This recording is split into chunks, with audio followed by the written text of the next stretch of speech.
இன்னைக்கு நிச்சயதார்த்தம் நடக்குமா நடக்காதா? பொண்ணு இவ்வளவு சாதாரணமா நிக்குது. ஒரு சின்ன அலங்காரம் கூட பண்ணல. மாப்பிள்ளை வீட்டுக்காரங்களுக்கு கொஞ்சம் கூட மரியாதை இல்லாம இருக்க. பொண்ணோட அப்பா நம்மள யாரோங்கிற மாதிரி பாத்துட்டு இருக்காரு. என்னடா அதெல்லாம்? நீங்க சொல்றதுக்கு சரி சரி தலையாட்டுறதுனால என்ன வேணாலும் பண்ணிக்கலாம் நினைக்கிறீங்களா?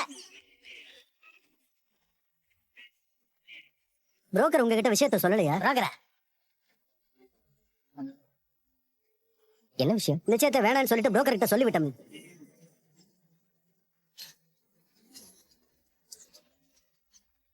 இது வேறயா? முடிஞ்சது.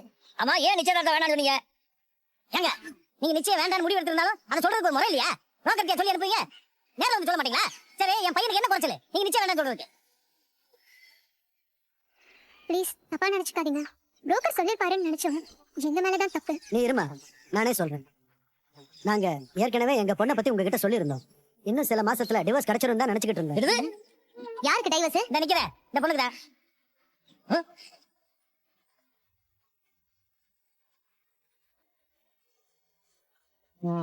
ஜெயந்தி மாப்பிள்ளை வீட்டுல விஷயம் தெரிஞ்சு அவ புருஷன் வீட்டுல இருந்து வந்து டிவோர்ஸ்லாம் வேண்டாம், பையனையும் பொண்ணையும் சேர்ந்து வாழ வச்சிடலான்னு சொல்லிட்டு போனாங்க.